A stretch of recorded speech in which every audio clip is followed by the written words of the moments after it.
Hello everyone, तो आज हम पढ़ने वाले हैं क्लास 12 की केमिस्ट्री के पहले चैप्टर जिसका नाम है सॉलिड स्टेट। तो सॉलिड स्टेट स्टार्ट करने से पहले ये जान लेते हैं कि सॉलिड होता क्या है। आप पहले पढ़े होंगे सॉलिड स्टेट। सॉलिड मतलब होता है ठोस, सॉलिड स्टेट मतलब अवस्था। तो कोई भी मैटर अगर ठोस अवस्था में हो या फिर सॉलिड स्टेट में हो, सॉलिड हो, तो उसके कुछ गुण होते हैं जिनसे हमें पता चलता है कि वो सॉलिड है। तो सबसे पहले उन गुणों के बारे में देखेंगे। तो पहले एक सॉलिड बनाए थे। एक सॉलिड, और सॉलिड बहुत ज्यादा हार्ड होता है। हार्ड होने का कारण है कि उसके जो पार्टिकल्स हैं वो आपस में पूरी तरीके से जुड़े हुए होते हैं।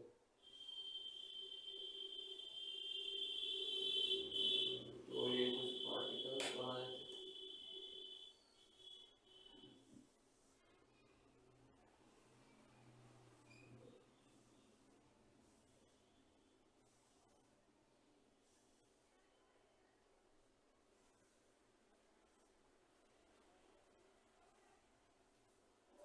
तो ये एक सॉलिड मान लेते हैं, एक सॉलिड हो गया। तो अब इसके क्या गुण हैं जिससे हमें पता चलेंगे कि ये सॉलिड है। तो सबसे पहला जो गुण होता है सॉलिड का, जनरल प्रॉपर्टीज ऑफ सॉलिड।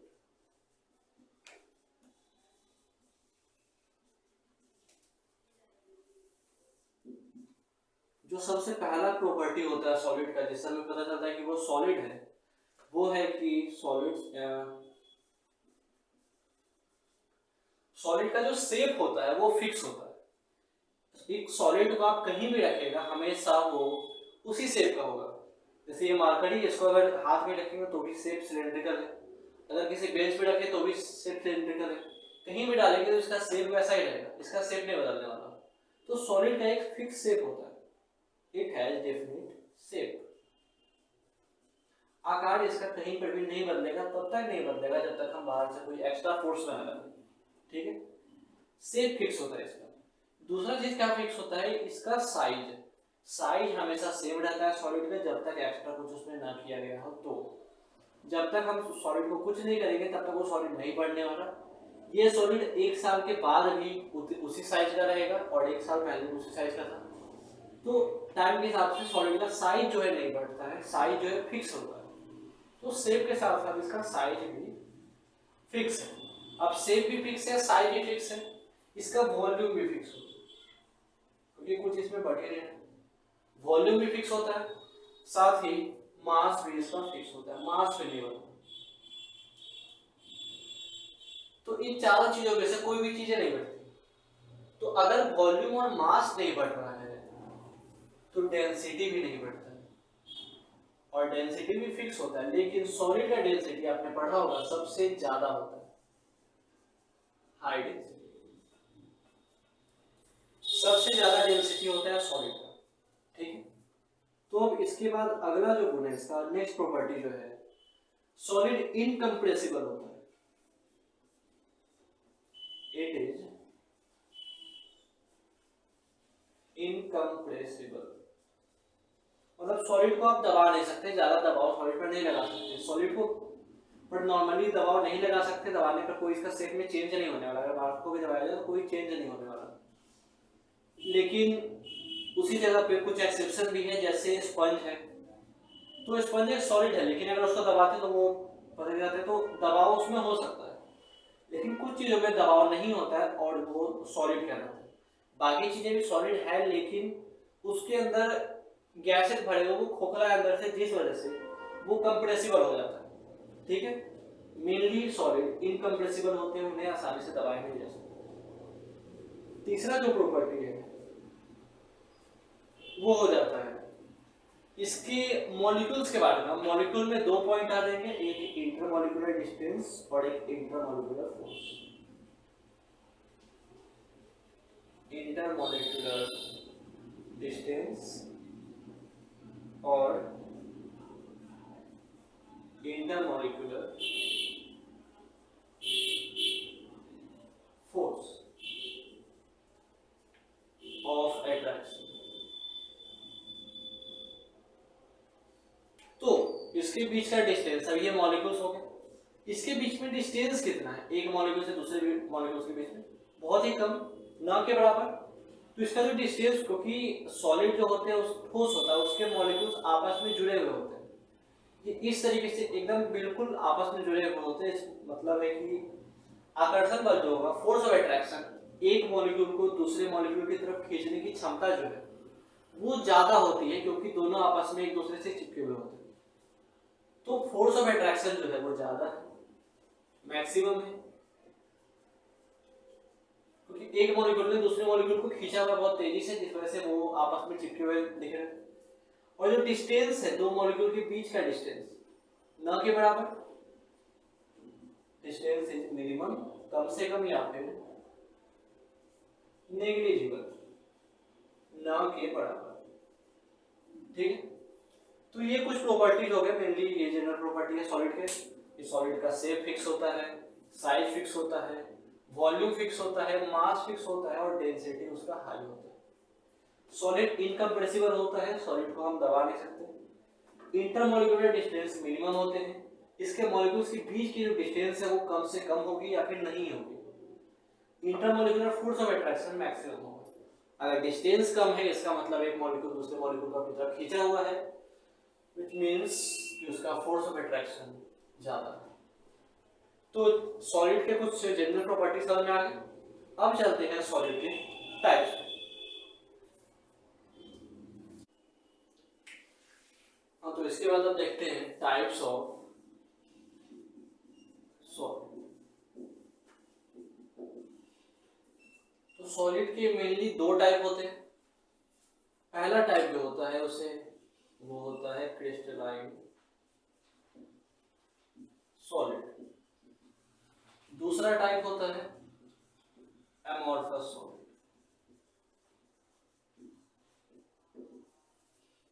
दो टाइप के सॉलिड होते हैं, क्रिस्टलाइन सॉलिड और एमोर्फस सॉलिड। ठीक है, तो क्रिस्टलाइन सॉलिड क्या होता है? It has regular shape.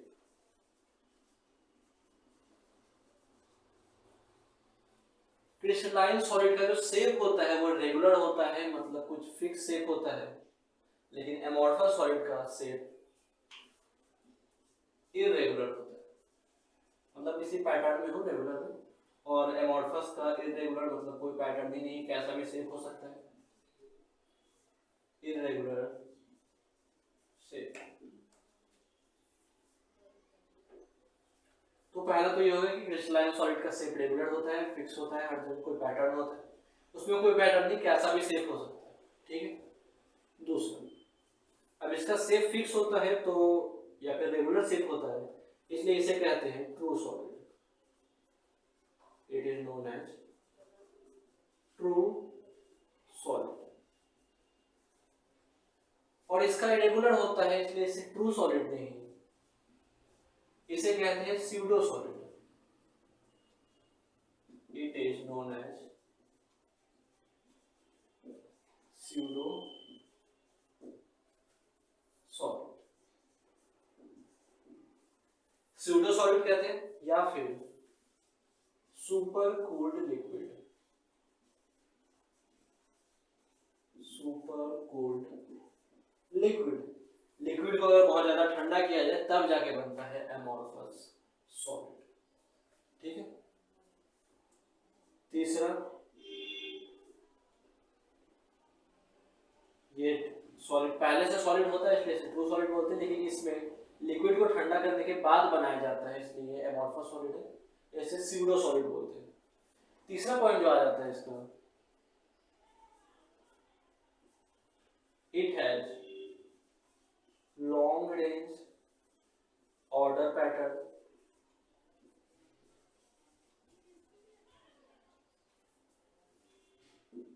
और एमोर्फस में short range order pattern. Short range order pattern.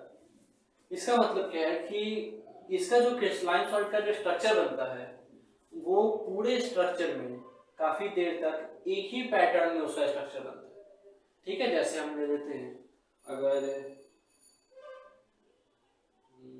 इस तरीके से कुछ स्ट्रक्चर इसका बन रहा है, आगे जाते जाते ऐसा ही कुछ स्ट्रक्चर हमेशा बने।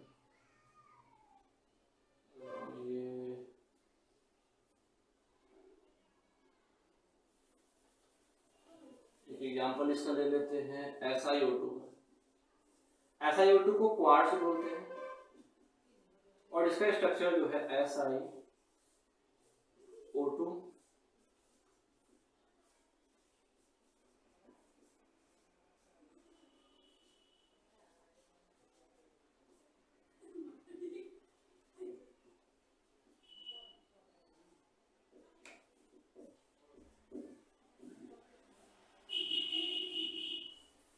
तो इस हिसाब से अगर देखा जाए तो इसका जो स्ट्रक्चर है हर जगह मतलब एक ही तरीके से स्क्वायर में ही जा रहा है। इसी तरीके से इसमें एक ये 8 मेंबर्ड रिंग्स होते हैं, अलग से आपने पढ़ा होगा इसका पी ब्लॉक में।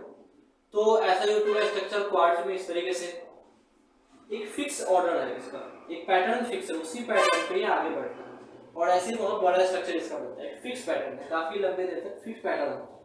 लेकिन एमोर्फस सॉलिड का पैटर्न फिक्स नहीं होता। अगर अभी मान लेते हैं ऐसा है तो धीरे धीरे इसका पैटर्न बढ़ते ही जाएगा, कुछ अलग हो जाएगा, फिर कुछ अलग हो जाएगा। तो इसका पैटर्न जो है फिक्स नहीं होता इस पैटर्न का। जैसे जैसे स्ट्रक्चर बढ़ेगा इसका पैटर्न अलग अलग तरीके के पैटर्न होते जाएंगे। यहाँ पर चले लेकिन नॉर्मली ये सर्कल्स में होते हैं, एटम्स मॉलिक्यूल्स आपस में जुड़े हुए। तो इसका पैटर्न हर बार अलग अलग होता है। जैसे अभी इतना का है तो उसके बाद फिर और बढ़ जाएगा। तो इसका पैटर्न फिक्स नहीं होता, कहीं पे ज्यादा बड़ा मतलब रिंग बनेगा, कहीं पे छोटा रिंग बनेगा। तो एमोर्फस सॉलिड का पैटर्न फिक्स नहीं होता है, इसके पैटर्न कुछ ही दूर तक रहते हैं, शॉर्ट रेंज ऑर्डर पैटर्न। इसके जो पैटर्न के ऑर्डर है कुछ ही दूर तक रहते हैं, एक ही बार में या दो में, बाकी में फिर अलग हो जाता है। लेकिन क्रिस्टलाइन सॉलिड का पूरे में एक ही ऑर्डर रहता है, इसलिए इसका लॉन्ग रेंज ऑर्डर पैटर्न है, ज्यादा दूर तक एक ही ऑर्डर में इसके स्ट्रक्चर्स बने हुए होते हैं। ठीक है, तो इसके एग्जांपल्स में अगर ले लिया जाए तो एक तो एग्जांपल इसका ये हो गया SiO2 जिसे हम कहते हैं क्वार्ट्ज, और एक एग्जांपल आ जाता है NaCl। इसमें भी कुछ एग्जांपल्स है। ग्लास एक एमोर्फस सॉलिड है। ग्लास में लिक्विड को बहुत ही ज्यादा कूल करने के बाद ग्लास बनाया जाता है, सुपर कूल लिक्विड। ग्लास हो गए, rubber, would, maximum super cool liquid है, सारे नहीं क्योंकि वुड सुपर कूल लिक्विड नहीं है। ग्लास, रबर, वुड,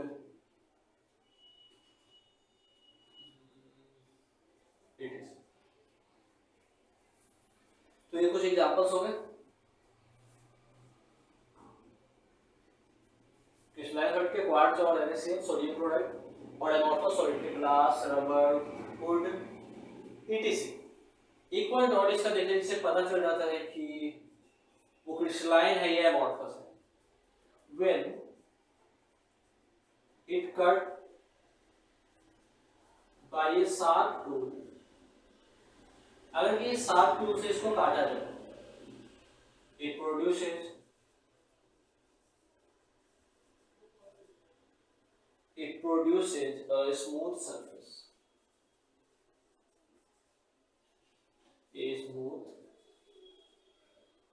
surface, और जब इसे काटा जाएगा तो इसका सरफेस स्मूथ नहीं होगा। It does not produce smooth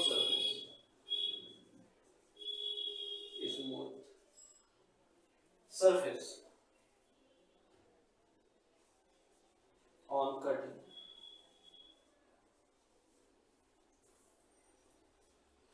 तो इसको काटा जाएगा तो स्मूथ सरफेस होगा, इसका सरफेस स्मूथ नहीं होगा क्योंकि इसका ऑर्डर ही फिक्स है। कहीं से भी काटेंगे तो कोई भी भाग कहीं से भी, लेकिन इसका फिक्स है, जब काटा जाए तो एक ऑर्डर में कटेगा और एक ऑर्डर में बचेगा। तो इसका एक स्मूथ सरफेस होता है, लेकिन इसका नहीं। जैसे ग्लास है, ग्लास को अगर आप काटिएगा तो उसका भी स्मूथ सरफेस नहीं होता है, उसका भी थोड़ा रिजिड सरफेस हो जाता है, थोड़ा कोई भी एकदम प्लेन में नहीं कटता, प्लेन करना पड़ता है। लकड़ी भी है, लकड़ी भी स्मूथ नहीं कटाता है पूरा, उसे भी उस तरीके करना पड़ता है नॉर्मली काटेगा तो। रबर का भी वही है। तो ये कुल 5 प्रॉपर्टी हो गए क्रिस्टलाइन सॉलिड के और एमोर्फस सॉलिड के। तो इसको नोट कर लीजिए, इसके बाद आगे चलते हैं। हाँ तो अब चलते हैं आगे। इसमें क्रिस्टलाइन सॉलिड और एमोर्फस सॉलिड समझ में आएगा। तो क्रिस्टलाइन सॉलिड ही था एक ट्रू सॉलिड और एमोर्फस ट्रू सॉलिड नहीं था। तो क्रिस्टलाइन ही मैंने तो उसी के बारे में भी पढ़ेंगे, types of crystalline solid. Crystalline solid कितने टाइप्स के, ये एक रेगुलर सॉलिड है, एक ट्रू सॉलिड है। Types of crystalline solid mainly 4 type के होते हैं क्रिस्टलाइन सॉलिड। सबसे पहला जो इसका टाइप आ जाता है वो हो जाता है मॉलिक्यूलर सॉलिड। Molecular solid. दूसरा टाइप आयोनिक सॉलिड।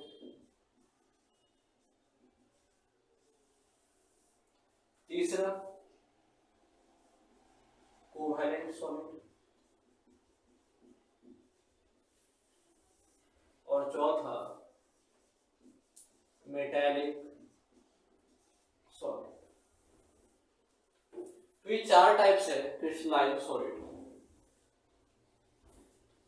4 टाइप से क्रिस्टलाइन सॉलिड के, इसमें हर एक चीज एक करके देखो। सबसे पहले कंस्टिट्यूएंट पार्टिकल्स। कंस्टिट्यूएंट पार्टिकल्स जिससे वो बना है। उसके बाद किस बॉन्ड से वो बना है, बॉन्डिंग, या किसी फोर्स ऑफ अट्रैक्शन से वो अटैच्ड है वो। उसके बाद एग्जांपल्स।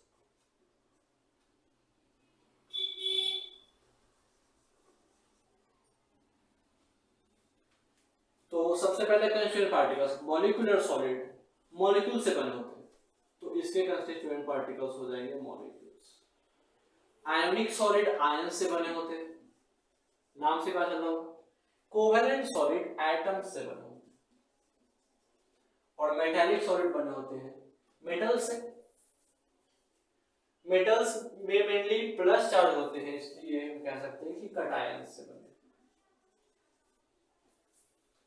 कटायन से सॉलिड बने हुए। अब बॉन्डिंग और फोर्स ऑफ अट्रैक्शन जिससे वो आपस में जुड़े हुए।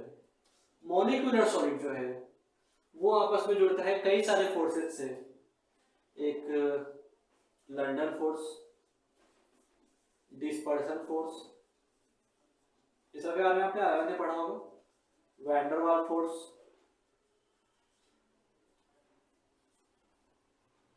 डाइपोल डाइपोल इंटरेक्शन,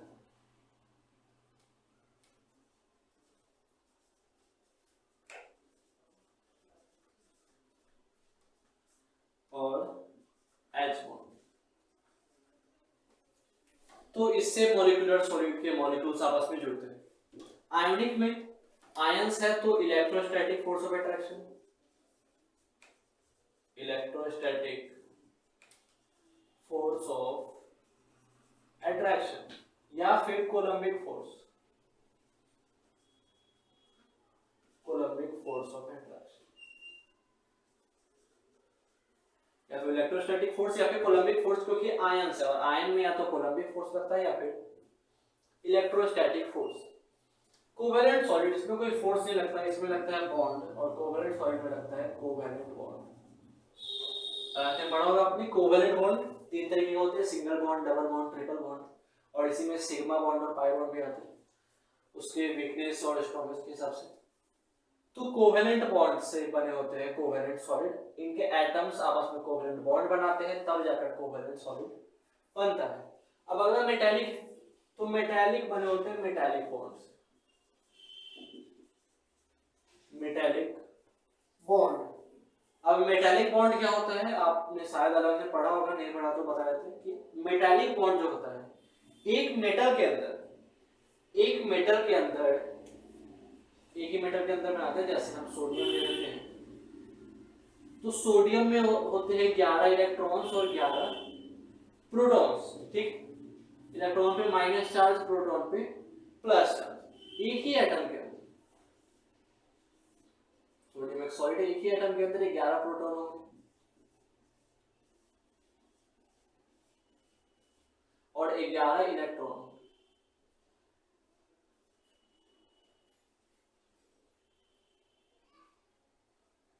11 प्रोटॉन और 11 इलेक्ट्रॉन। इलेक्ट्रॉन्स क्या है, इलेक्ट्रॉन्स तो मूव करते हैं, इलेक्ट्रॉन्स कभी भी एक जगह नहीं रहते, इलेक्ट्रॉन्स हमेशा मूव करते रहते हैं। तो जो इलेक्ट्रॉन्स है ये मूव करेंगे। अभी इलेक्ट्रॉन मान लेते हैं ये इलेक्ट्रॉन यहाँ पर है, तो ये इलेक्ट्रॉन पे माइनस चार्ज, प्रोटॉन पे प्लस है, ये दोनों आपस में फोर्स ऑफ अट्रैक्शन लगेगा, ठीक है, जो कि कुछ देर का, क्योंकि इलेक्ट्रॉन कुछ देर के बाद मूव करके यहाँ से यहाँ आ जाएगा। उसके बाद इलेक्ट्रॉन इस प्लस के साथ फोर्स ऑफ अट्रैक्शन लगाएगा, फिर कुछ देर बाद मूव करके वो यहाँ आ जाएगा, फिर इस प्लस के साथ लगाएगा, फिर कुछ देर बाद मूव करके यहाँ, फिर इस प्लस के साथ, फिर मूव करके यहाँ, फिर इस प्लस के साथ। तो इस तरीके से इलेक्ट्रॉन्स एक जगह से दूसरे का मूव करते रहते हैं और जिधर जाएंगे जहाँ पर जो प्लस चार्ज होगा उसके साथ ये फोर्स ऑफ अट्रैक्शन से बॉन्ड बनाते हैं, जो कि टेम्पररी होता है, कुछ दूर कुछ टाइम के लिए होता है, क्योंकि इलेक्ट्रॉन कुछ ही देर के बाद वहां से हट जाता है, इसलिए वो एक टेम्पररी बॉन्ड होता है। और ये मेटल के अंदर ऐसा बॉन्ड बनता है, इसलिए इस बॉन्ड को मेटालिक बॉन्ड बोलते हैं, जो कि एक टेम्पररी बॉन्ड है, माइनस और प्लस के बीच में रहता है, ठीक है। तो वो हो जाता है मेटालिक बॉन्ड। अब आ जाते हैं एग्जांपल्स पे। तो मॉलिक्यूल्स, मॉलिक्यूलर सॉलिड के एग्जांपल्स क्या क्या आ जाएंगे? H2 में H बॉन्डिंग पॉसिबल है, H2 हो गया, CCl4, CO2, etc। Ionic solid में कोई भी आयन ले लेते हैं, जैसे NaCl हो गया, MgCl2, etc। कोवेलेंट सॉलिड, कोई भी कोवेलेंट बॉन्ड वाले, तो कोवेलेंट बॉन्ड के लिए SiO2 क्वार्ड है, अभी जो एग्जांपल देखे थे क्वार्ट्ज का, SiO2 कोवेलेंट बॉन्ड उसमें बनाया हुआ है, सिंगल सिंगल बॉन्ड से आपस में अटैच्ड है, क्वार्ट्ज हो गया। और SiC silicon carbide, it is. अब मेटालिक सॉल्ट में ये एक ही मेटल के अंदर बनता है, दूसरे मेटल या नॉन मेटल की आने की कोई जरूरत नहीं, एक ही मेटल के अंदर बनता है। तो इसके एग्जांपल्स हो जाएंगे sodium, zinc, gold, silver, it. तो ये हो जाते हैं चार तरीके के सॉलिड, क्रिस्टलाइन सॉलिड के। सॉलिड के दो टाइप थे, क्रिस्टलाइन और एमॉर्फस। क्रिस्टलाइन को हम ट्रू सॉलिड बोलते हैं, और ये ट्रू सॉलिड के चार टाइप्स होते हैं, मॉलिक्यूलर, आयोनिक, कोवेलेंट और मेटालिक। मॉलिक्यूलर सॉलिड के जिस चीज से बने होते हैं वो होता है मॉलिक्यूल्स, कंस्टिट्यूएंट पार्टिकल्स, जिस चीज से ये बना हुआ है। आयोनिक सॉलिड आयन से बने हुए हैं, कोवेलेंट सॉलिड एटम से बने हैं, और मेटालिक सॉलिड कैटायन से बने हैं। और ये जो मॉलिक्यूल्स आपस में जुड़े हुए हैं, या तो London force, dispersion force, van der Waal, dipole dipole interaction, या फिर H बॉन्डिंग, इस सब में से किसी से भी वो आपस में जुड़े हुए होते हैं। और आयंस आपस में जुड़ते हैं या तो इलेक्ट्रोस्टैटिक फोर्स ऑफ अट्रैक्शन या फिर कोलम्बिक फोर्स ऑफ अट्रैक्शन, दोनों एक ही चीज है। और एटम जो आपस में जुड़े होते हैं वो कोवेलेंट बॉन्ड से जुड़े होते हैं, और कैटायंस मेटालिक बॉन्ड से जुड़े हुए होते हैं आपस में। जो कैटायंस है आपस में किसी भी अनायन से, माइनस चार्ज से आपस में जुड़े हुए होते हैं, तो ये मेटालिक बॉन्ड होते हैं। एग्जांपल्स H2, वाटर हो गया, calcium tetrachloride, carbon tetrachloride, carbon dioxide, इसके एग्जांपल्स में sodium chloride, magnesium chloride. Covalent solid में सिलिकॉन डाइऑक्साइड या फिर क्वार्ट्ज, और सिलिकॉन कार्बाइड। मेटालिक सॉलिड में sodium, zinc, Aurum, argentum, etc। तो ये हो गए टाइप्स ऑफ क्रिस्टलाइन सॉलिड, तो इसको नोट कर दीजिए, बाकी आगे देखते हैं फिर। तो टाइप्स ऑफ सॉलिड हो गया, क्रिस्टलाइन सॉलिड के टाइप्स हो गए। अब देखते हैं क्रिस्टलाइन सॉलिड का स्ट्रक्चर कैसा होता है। तो अगला जो टॉपिक है वो क्रिस्टल लैटिस। अब क्रिस्टल लैटिस क्या होता है? The arrangement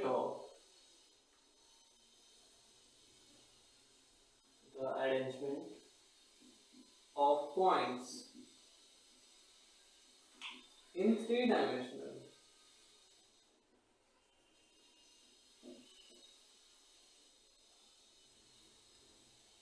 the regular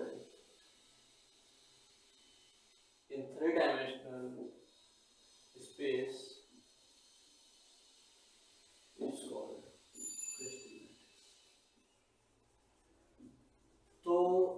regular arrangement मतलब एक पैटर्न में अगर कुछ पॉइंट्स को अरेंज किया जाए, एक पैटर्न में कुछ पॉइंट्स को अरेंज किया जाता है और जब उसको मिलाया जाता है तब जैसा स्ट्रक्चर बनता है वो होता है क्रिस्टल लैटिस। ठीक है, मतलब सॉलिड का ही कोई स्ट्रक्चर है, जैसे कोई सॉलिड मान लेते हैं, एक ट्यूब ही ले लेते हैं,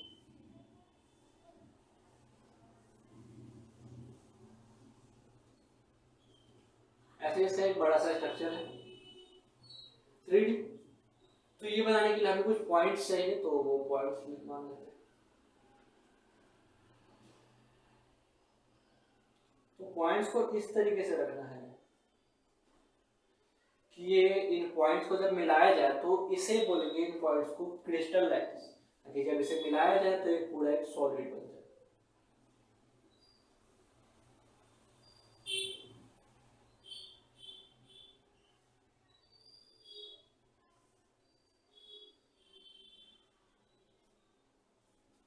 जैसे ये तो जो पॉइंट्स थे, इस तरीके के कई सारे पॉइंट्स को हम कहते हैं, उन पॉइंट्स को कई सारे पॉइंट्स जिस जगह पे होते हैं उसे हम कहेंगे क्रिस्टल लैटिस। ठीक है, तो क्रिस्टल लैटिस ये हो गई। अब क्रिस्टल लैटिस में जो पॉइंट्स होते हैं, द पॉइंट्स प्रेजेंट इन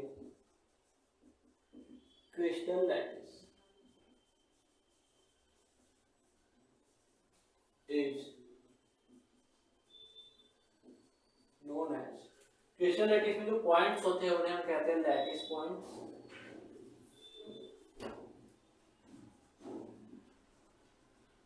या फिर लैटिस साइट।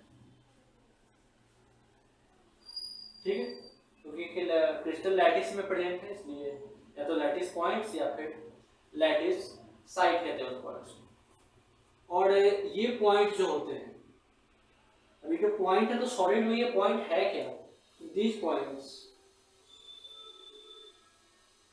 ये जो पॉइंट्स है रिप्रेजेंट करते हैं एटम को। ये जो पॉइंट है ये एटम भी हो सकते हैं, मॉलिक्यूल भी हो सकते हैं या फिर आयन भी हो सकते हैं ये पॉइंट्स। और जब इन पॉइंट्स को मतलब इन एटम्स को आपस में मिला दिया जाए तब बनता है पूरा क्रिस्टल लैटिस। आए समझ में?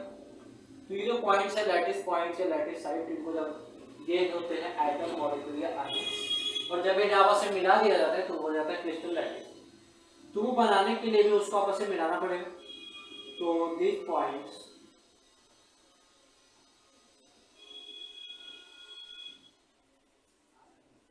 are joined together,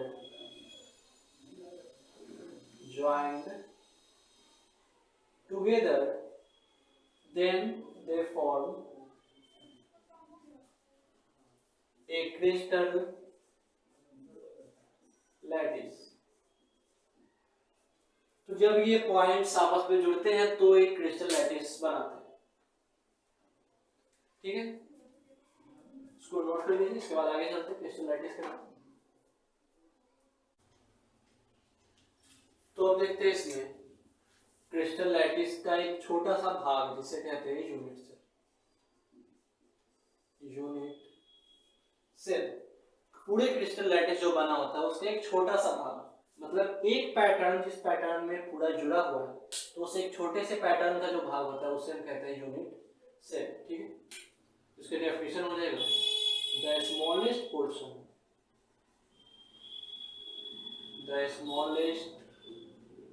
portion of crystal lattice का छोटा भाग, crystal lattice which when repeated in all directions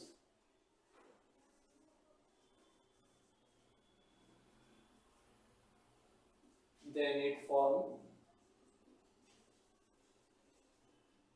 crystal lattice is called unit cell. तो एक छोटा सा भाग होता है क्रिस्टल लैटिस का जिसको अगर हर डायरेक्शन से रिपीट किया जाए तब जाके पूरा का पूरा क्रिस्टल लैटिस बनता है। मेनली हम यूनिट सेल में क्यूब को लेते हैं, तो जैसे कि ये क्यूब हो गया, समझाने के लिए मैं स्क्वायर देता हूँ। तो स्क्वायर अगर है तो इसे अगर हर डायरेक्शन से बढ़ाया जाए तब जाके एक पूरा स्ट्रक्चर बनता है। जैसे इस तरीके से नीचे से बढ़ा दिया, साइड से, ऊपर से, तो एक ऐसा छोटा सा भाग जिसे हर तरफ से बढ़ाने पे एक पूरा का पूरा क्रिस्टल लैटिस बनता है, उसे कहेंगे यूनिट सेल। ठीक है, तो अब देखते हैं यूनिट सेल के टाइप्स, कितने तरीके के यूनिट सेल पाए जाते हैं।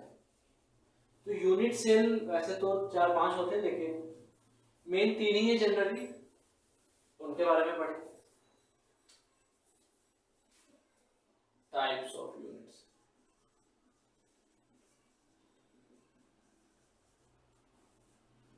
सबसे पहला जो आ जाता है वो हो जाता है simple unit cell,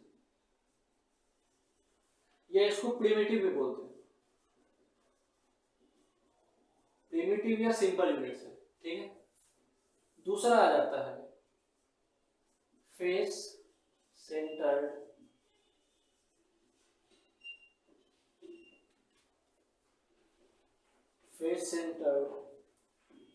cubic unit cell. तीसरा आ जाता है body centred cubic unit cell. Simple unit cell, face centred cubic, body centred cubic, ये 3 है। बॉडी सेंटर्ड क्यूबिक को शॉर्ट में लिखते हैं FCC, और फेस सेंटर्ड को शॉर्ट में FCC, और बॉडी सेंटर्ड को BCC। ठीक है, तो ये हो गए, ये 3 अलग अलग तरीके के यूनिट सेल होते हैं। अब इस यूनिट सेल में एटम का पोजीशन बस अलग अलग होता है। ठीक है, कि एटम्स किस जगह पे होते हैं। तो सबसे पहला जो होता है, इसमें एटम जो होते हैं, एटम्स, एक क्यूब को अगर यूनिट से लिया जाए तो atoms present at all 8 corners,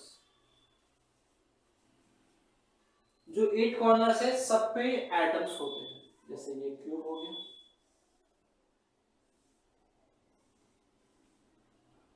तो क्यूब में जो 8 कॉर्नर है वो सब पर एटम होंगे, 1 2 3 4 5 6 7 8। ठीक है, सब पर एटम होंगे। तो अब अगर किसी एक को लिया जाए, जैसे यही ले लेते हैं,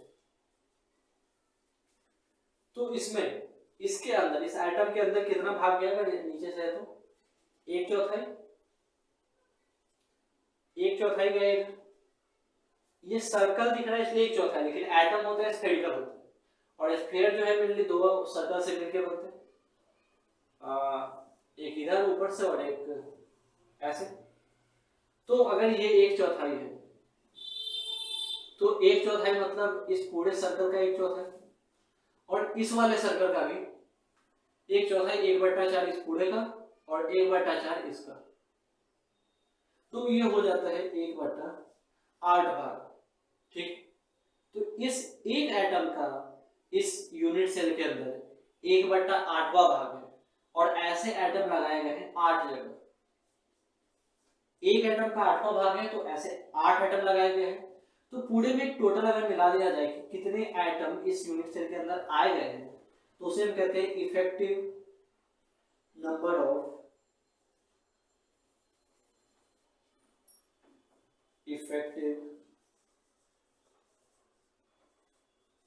ऑफ एटम।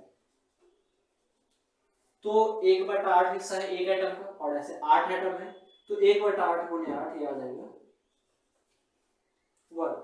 मतलब सिर्फ एक ही एटम होते हैं सिंपल यूनिट सेल के अंदर। ठीक है, अब आते हैं फेस सेंटर्ड। तो फेस है, तो फेस से हमारा होगा, फेस वाले पे क्यूब में जो फेसेज होते हैं उस पे होता है। अब इसमें जो एटम्स है वो कॉर्नर पर तो होते ही, कॉर्नर में सब में होंगे। Atoms present at all 8 corners and faces कितने होते हैं? 6 फेसेस। तो 8 कॉर्नर पर है और 6 फेसेस पे। तो फिर से क्यूब बना लेते हैं। एक क्यूब में होते हैं 6 फेस।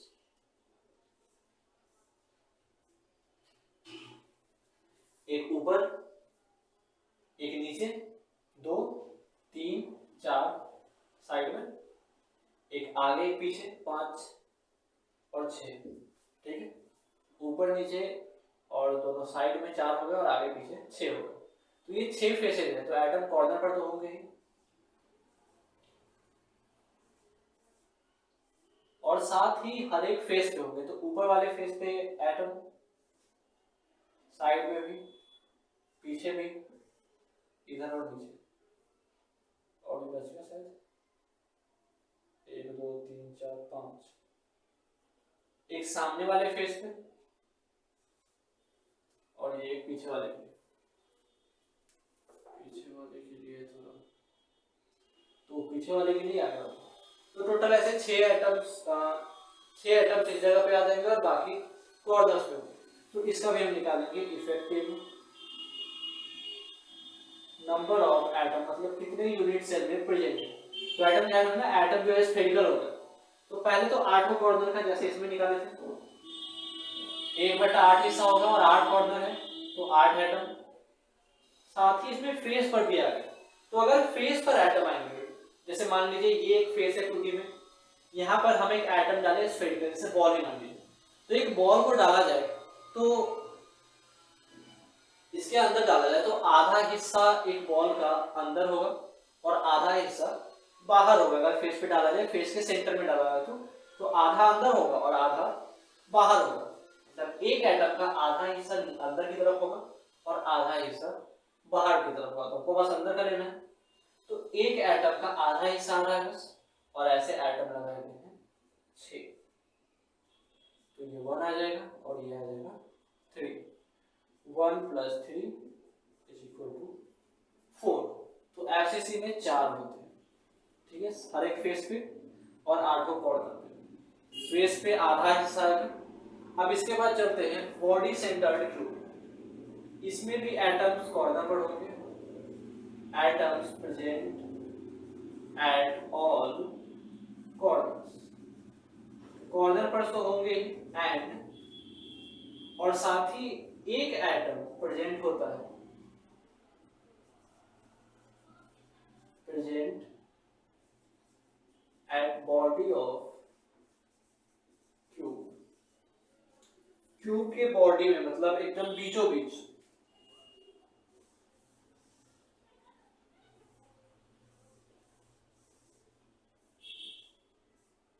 तो 8 तो साइड में होंगे